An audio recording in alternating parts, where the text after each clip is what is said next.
Обычные люди, как правило, редко заходят далеко в лес, однако герой сегодняшней истории, опытный лесник, к тому же с армейским опытом в канадской разведке в прошлом. Однажды утром Джон гулял в лесу недалеко от своей хижины. Внезапно он остановился, так как раздался пронзительный вой в округе. Он бросил свою экипировку и инструменты, которые брал для замера диаметров деревьев, и медленно пошел на звук. Через время сквозь низкую растительность мужчина вышел на лесную поляну. Он столкнулся с крупной волчицей, ее лапы были зажаты в капкане, и она яростно пыталась освободиться. Но спустя время она сдавалась и снова ложилась на землю. Волчица выглядела очень уставшей, как будто потеряла всякую надежду освободиться. Джон был шокирован. Он хотел помочь животному, но когда подошел ближе, волчица зарычала, шерсть на ее спине встала дыбом, но больше от страха, чем от настоящей злобы. Хищник резко дергал лапу, в надежде, что сможет освободиться и убежать. Но силы были на исходе. Джон отступил назад, не желая получить травмы и беспокоить дикое животное. Тогда он заметил нечто неожиданное. Волчица была явно самка. Но это само по себе не было удивительным. Ее вымя было полное молока. Это значило, что где-то должны быть ее детеныши, которые с нетерпением ждут свою маму. Если они еще живы, детеныши, кормимые матерью, не могут выжить долго без нее. Так и оказалось. В кустах неподалеку выглядывал маленький волчонок. Скорее всего, малыш был не один. Видимо, из-за потомства волчица была так агрессивна, пыталась защитить их, но не могла преодолеть ловушку браконьеров. Если Джон хотел спасти детенышей, ему нужно было действовать быстро, но он не мог подойти к волчице, опасаясь, что она может нанести ему вред.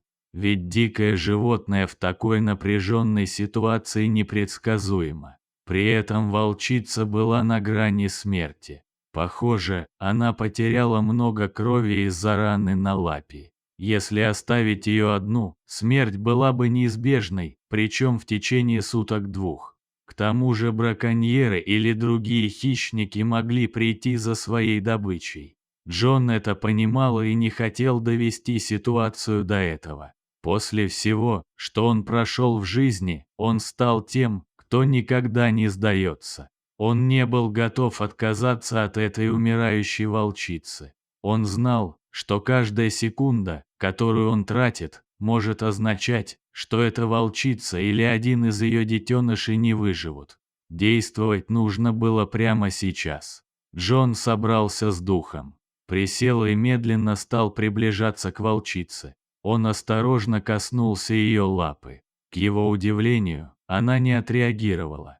Она была уже совершенно обессиленной. Сейчас или никогда. Он осторожно отгородился от волчицы одной рукой, которую обмотал курткой для защиты в случае агрессии, а другой рукой нажал на механизм капкана, чтобы освободить ее, но он не раскрылся, лапа осталась заперта. Вероятно, капкан заклинил из-за мощных рывков, когда волк пытался сбежать. Джону не оставалось времени на размышления. Он двумя руками налег на капкан, вопреки безопасности оставив шею без прикрытия, и у него получилось. Волчица не сопротивлялась, изредка приходила в сознание и рычала. Затем мужчина поднял волчицу на плечо и потащил ее к своей хижине. Она находилась всего в нескольких сотнях метров от него, но все равно потребовалось почти 20 минут по снегу нести довольно тяжелого хищника. Он положил волчицу рядом с буржуйкой. Животное было уже близко к переохлаждению. Пока домик прогревался, лесник смог рассмотреть раны зверя, которые затем он вымыл и обработал своим аптечным набором. У Джона был курс оказания медицинской помощи во время службы в армии, поэтому он знал точно, что делать. Лапа волчицы сильно пострадала, но, к счастью, не сломана. Если бы мужчина ждал дольше, то волк бы точно потерял лапу, а скорее всего просто бы истек кровью. Но даже без лапы волчицы не выжить в дикой природе. Теперь мужчина надеялся, что сможет спасти ее жизнь и сохранить лапу. Хищница постепенно начала проявлять признаки жизни. Когда она снова зарычала на него, он понял, что она будет в порядке. Ей нужно было время, чтобы поправиться, но, зная, что она вскоре придет в себя, Джон решил вынести ее из дома на веранду. Постелил там теплый коврик и поставил миску с водой, а затем вынес спасенного зверя. После того, как он позаботился о матери волчицы, Джон отправился на поиски ее детенышей. Но с чего ему начать, чтобы найти логово с волчатами? Детеныши не должны быть далеко, потому что обычно волчица не отходит от них далеко. Благодаря своему опыту в разведке и работе в лесу, у него было повадок зверей и навыки следопыта. Для начала он вернулся на место, где нашел волчицу и внимательно осмотрел снег вокруг. Наконец, нашел то, что искал. Маленькие следы. Это, вероятно, был тот самый волчонок, что испугался первой встречи и убежал. После непродолжительного следования по следам, лесник вышел к нужному месту. Это было скрытое на первый взгляд местечко. Надеясь, что это было убежище с волчатами, он собрал волю в кулак и попытался их привлечь. Однако волчата были обучены оставаться внутри, пока не услышат свою мать. Джон был непреклонным и делал все возможное. Он попробовал сымитировать вой волка, но ничего не произошло. Он попробовал еще раз, но все равно ничего не случилось. Он только начал задумываться о том, опасно ли входить в нору, когда внезапно выскочил маленький волчонок. Он голодал, из-за этого, вероятно, был готов рискнуть, чтобы выйти без мамы. Когда первый самый смелый малыш вышел, вскоре последовали и остальные. Зная, что он не сможет унести всех четверых, он аккуратно поместил их в мешок и закрыл его. Джону нужно было проверить, нет ли еще детенышей в норе.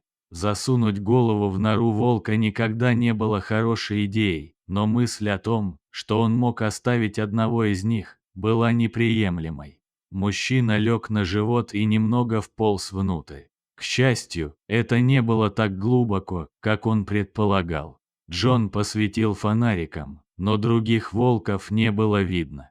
Теперь он мог уйти отсюда с чистой совестью, зная, что детенышей не осталось в норе. Он взял мешок с волчатами и вернул их к матери. Когда Джон открыл дверь на веранду, где спала волчица, щенки заскулили.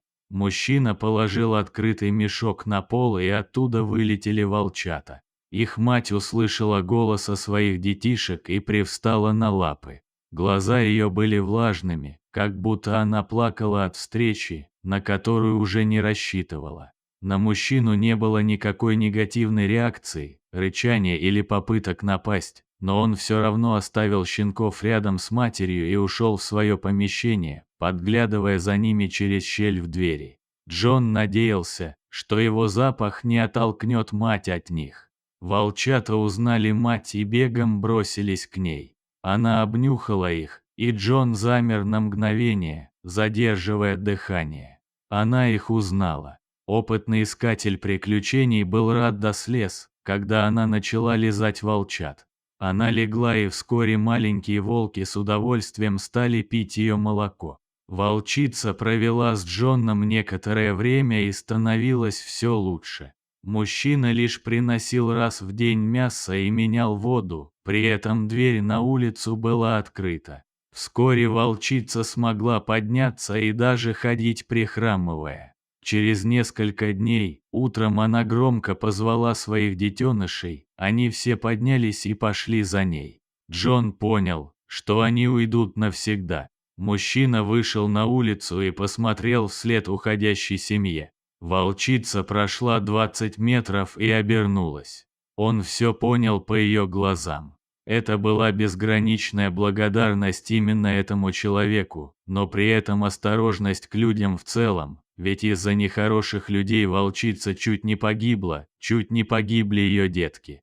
Джон больше никогда не видел стаю хищников, но он знал, что 4 молодых волка и волчица где-то сейчас живут и, возможно, даже вспоминают своего спасителя. Животные, в отличие от людей, никогда не забывают своих спасителей и узнают даже спустя много лет. Этот случай разлетелся по многим местным газетам Канады, а Джон стал почти героем в своем городке. Мужчина подробно рассказал на СМИ этот необыкновенный случай, но периодически его просят вновь окунуться в воспоминания и рассказать еще раз за круглым столом. Если эта история тронула вас так же сильно, как и нас, то поддержите ее лайком и подпишитесь на канал.